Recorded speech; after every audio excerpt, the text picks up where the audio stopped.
Boruto. Et ben Boruto, pareil, bof. Et j'ai préféré Boruto à Billy Bat. Non, allez, on va quand même mettre Billy Bat quand même au-dessus parce que Billy Bat se veut quand même plus, on va dire philosophique, un peu plus complexe que Boruto. Voilà, bon, Boruto.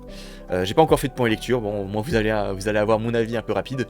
Vraiment, grosse déception pour Boruto, vraiment, encore une fois, 20 tomes, c'est beaucoup trop long pour ce que ça veut raconter, mais beaucoup trop quoi, c'est abusé, vraiment, il se passe quasiment rien, j'ai l'impression que tout est tiré en longueur, les personnages ne m'intéressent pas, même quand c'est Kishimoto, voilà, donc voilà, même quand Kishimoto a repris le manga, je trouve que ça ne décolle pas quoi.